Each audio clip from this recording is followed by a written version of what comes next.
Welcome students. Cash flow statement में हमारा final segment रहता है कैश फ्रॉम फाइनेंसिंग एक्टिविटीज का। अभी दो एक्टिविटीज हम इसमें डिस्कस कर चुके हैं, ऑपरेटिंग और फाइनेंसिंग। लास्ट ये छोटी सी ही है। वो एक्चुअली अगर मैं आपको तीन एक्टिविटीज एक ही उसमें बताती तो वो कंप्लीट नहीं होना था, वो लंबा चला जाना था आपका लेक्चर। तो फाइनेंसिंग एक्टिविटी में क्या है? As the name suggest, financing activities relate to long-term funds or capital of an enterprise. For example, cash proceeds from issue of equity shares, debentures, raising long-term bank loans, repayment of bank loan, etc. अब financing activities में क्या आ रहा है, जैसे कि नाम से पता लग रहा है ये किससे रिलेट कर रही है, लॉन्ग टर्म फंड से रिलेटेड। जितने भी फंड्स और हमारे कैपिटल है जो लंबे टाइम के लिए होते हैं। अब जहां पे भी लॉन्ग टर्म वर्ड आता है, लॉन्ग टर्म किससे रिलेट करता है? मोर देन 1 ईयर जो हमारी एक्टिविटीज होती हैं उससे रिलेट करता है।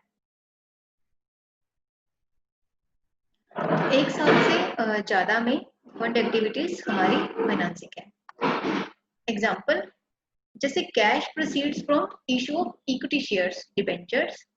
हमें कैश कहाँ से आ रहा है? शेयर्स को इशू करने पे, डिबेंचर्स पे, या फिर raising long term bank loan के बढ़ने से। और रीपेमेंट ऑफ बैंक लोन, अगर हम उनके पेमेंट्स कर रहे हैं तो भी। एज पर accounting standard 3, financing activities are activities that result in changes in the size and composition of owners capital. Accounting standard third के अकॉर्डिंग जो फाइनेंसिंग एक्टिविटीज है, ये वो एक्टिविटीज हैं that result in change in the size and composition of owners capital. जो owner की capital में, उसमें जो वेरिएंस है, जो चेंजेस हैं, उसको डिनोट करती है। उसी composition, basically composition of owners capital की चेंजेस, वेरिएशन। और ओनर्स कैपिटल में क्या इंक्लूड करते हैं? Preference share capital in case of company, and borrowing of enterprise.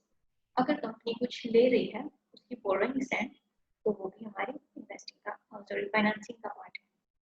Separate disclosure of cash flow arising from financing activities is important because it is useful in predicting claims on future cash flows by providing of funds, both capital and borrowings. एक separate disclosure होता है हमारा financing activity से, जो कि important है because जो हमारे क्लेम्स हैं या हमारे जो फ्यूचर कैश फ्लोस हैं बाय प्रोवाइडर्स ऑफ फंड्स, जो कंपनी को फंड प्रोवाइड कर रहे हैं, जिसमें हम कैपिटल और बोरोइंग दोनों को लेके चलते हैं। तो ये बहुत इसकी प्रिडिक्शन के लिए, it's useful in prediction claims. तो इसकी प्रिडिक्शन के लिए हम फाइनेंसिंग एक्टिविटी को देखते हैं, एनालिसिस करते हैं, स्टडी करते हैं उसको, ताकि हम उसको इजीली फ्यूचर बेस पे लेके चल सकें।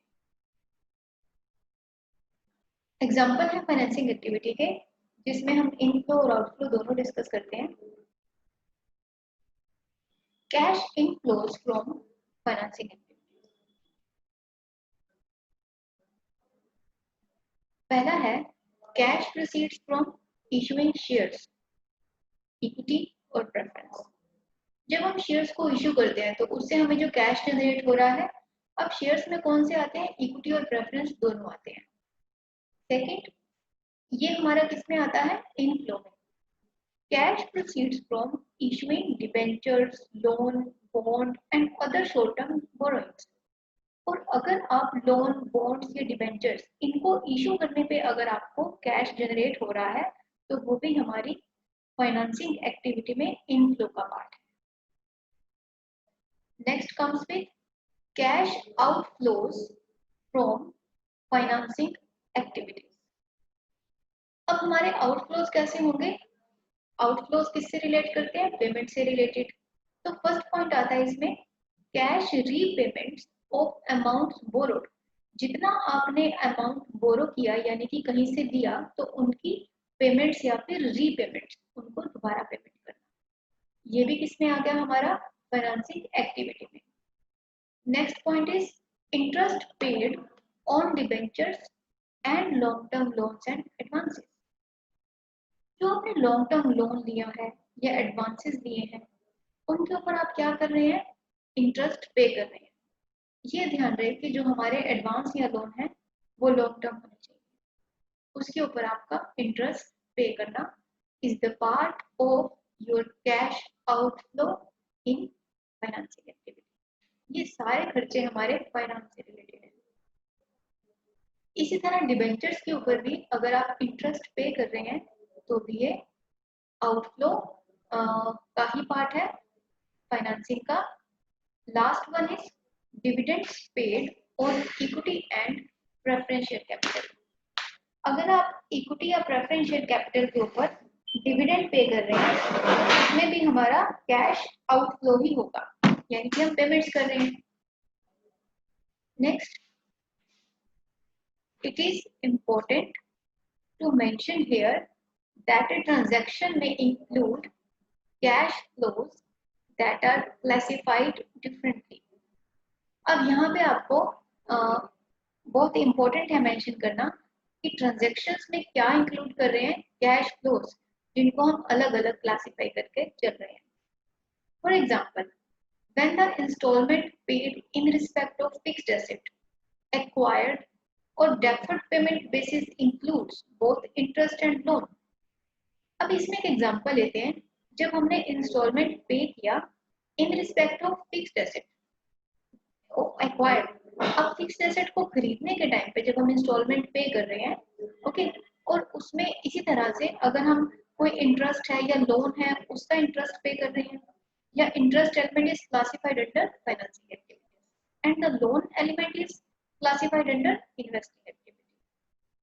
अब इनके जो पेमेंट्स हैं, इंटरेस्ट पेमेंट्स जो है वो हमारी किसमें आ गई, फाइनेंसिंग एक्टिविटी में। अगर जो लोन एलिमेंट है तो वो किसमें आ गया, investing activity. Moreover, same activity may be classified differently for different enterprises।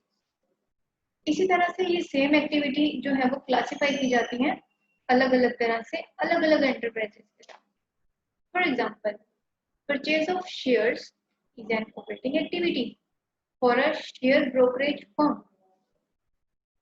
while it is investing activity in case of other enterprise। अब एक एग्जांपल इसमें क्या लिया हुआ है कि जब हम शेयर्स को परचेज कर रहे हैं तो वो किसका पार्ट है, ऑपरेटिंग एक्टिविटी का। ये कौन सी कंपनी के लिए, जो शेयर ब्रोकरेज फर्म है। लेकिन जो बाकी एंटरप्राइजेज है, शेयर ब्रोकरेज फर्म के लिए वो किसका पार्ट होगा, ऑपरेटिंग का, क्योंकि उनका काम ही यही है शेयर्स का सेल परचेज करना, शेयर ऑफ शेयर्स में डील करना। तो जो शेयर्स और ब्रोकरेज फर्म है उनकी रेगुलर ऑपरेटिंग एक्टिविटी में काउंट होता है। बट ये इन्वेस्टिंग एक्टिविटी किन के लिए बन जाएगी, जो हमारी दूसरी एंटरप्राइजेज हैं, वो एंटरप्राइजेज जिनका शेयर्स डिबेंचर्स इनके इशू से कोई लेना देना नहीं है, वो वंस इन अ वाइल या कभी कभार अपने सिर्फ कैपिटल को बढ़ाने के लिए शेयर्स इशू करती हैं। तो उसमें इन्वेस्टिंग एक्टिविटी वो हमारी फिर इन्वेस्टिंग एक्टिविटी का पार्ट बनेगी, जिनका जो वो डीलिंग है वो रियल वंस होता है। ओके, तो स्टूडेंट्स ये हमने डिस्कस किया था cash outflow from investing activity में। तो हमारी तीनों एक्टिविटीज जो हैं कैश फ्लो स्टेटमेंट की, वो तीनों हम डिस्कस कर चुके हैं। नेक्स्ट क्लास में मिलते हैं नए टॉपिक के साथ, जिसमें हम कैश फ्लो स्टेटमेंट ही लेके चलेंगे और इनकी एक्टिविटीज को थोड़े से और एग्जांपल के साथ डिस्कस करेंगे इन डिटेल दिस वन, और फिर आएंगे बहुत जल्द इसके प्रैक्टिकल क्वेश्चन के ऊपर। अभी के लिए आप इतना रिवाइज करेंगे। As soon as the cash flow statement topic will get finished, I will post this PDF in Google Classroom. Thank you, students.